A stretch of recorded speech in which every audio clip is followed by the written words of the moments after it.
When did you first bring somebody else into this area of your life, other than the occasional priest in confession? When my parents caught on to what was going on. I mean, and so I How did that certainly happen? didn't bring. I Yeah. had left. It got to the point to where they knew I had a problem.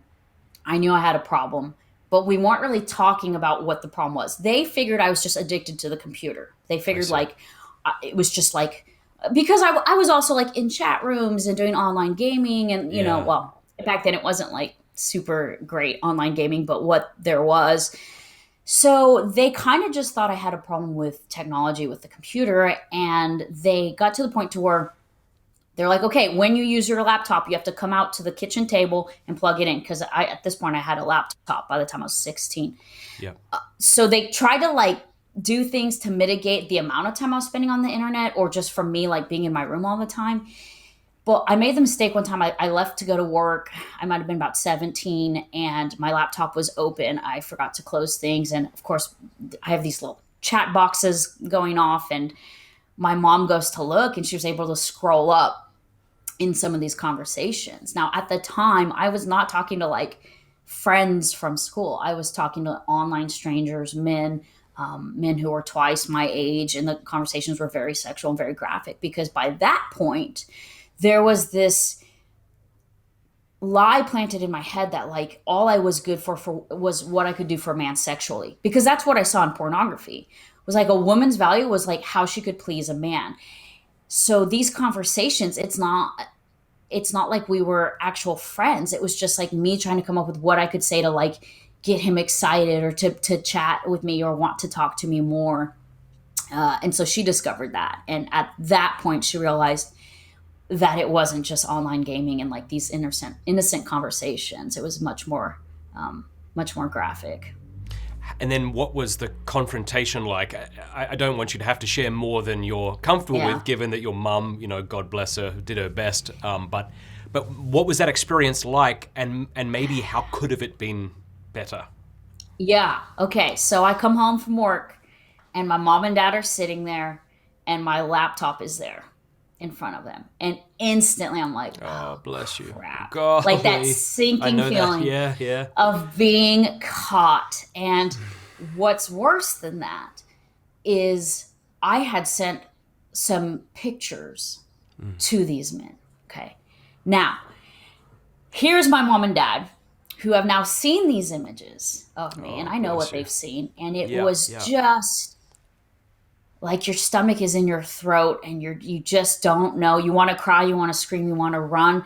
You're not sure if you should be angry, sad, mad. Like there's just so much going on.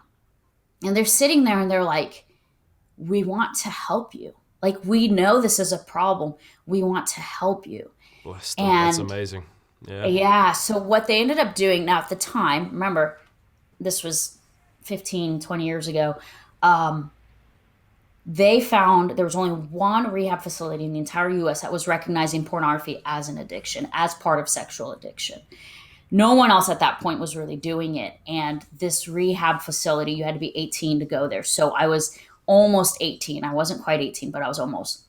Was And that they're their? like, Why was that their initial? I would think you would have a more incremental approach, like how bad is this, and what can we do to help? Before I would think rehab must be rehab, or were things so bad that that was the right next step? oh, well, I had already, I think when I was 16, I actually ran away over this Okay. because when I was 16, my mom, in a conversation, she's like trying to talk to me, and I have my laptop right here. And I'm like, naughty, I'm like listening to her, but not paying attention to her because I'm like in these conversations. And she like said something like, gosh, you're just so addicted to that thing. And I remember like it just like I knew she was right. And so I looked at her and I slammed my laptop and I yanked the cord out and I went to my room to pack my bag and I packed my bag and I was out of that house. I was gone because she was right. I was addicted to that. What she didn't know was what specifically I was addicted to. I knew what I was addicted to. I knew it wasn't the computer. I knew it was the pornography. It was these sexual conversations. Um, but she called it out in a way that like I'm like, yeah, like I can't stop, I'm addicted. And so there was this honesty there that I wasn't ready to face, so I took off. I eventually came back, but it at that point she was aware that I couldn't stop. So then later on, when she found these conversations, she found these images, she put two and two together and she realized, oh my gosh, this whole time, it actually has not been the computer itself. It wasn't the gaming. Those I were see. all just the cover ups. Yeah. There's this other Just thing. And yeah. and so I think that's why they knew this must be an addiction. She can't stop. We've already made her move her laptop out here. She has to plug into the Ethernet. They took away my Wi-Fi. I had to like plug in Yeah. to the internet to have access. And it made sense for them. It was like they could see the whole picture now. And that's why they're like, okay, this is bigger than we thought. We need outside help. We have tried to manage this on our own. We've tried to help her with this, but she doesn't know how to stop, and we don't know how to make her stop.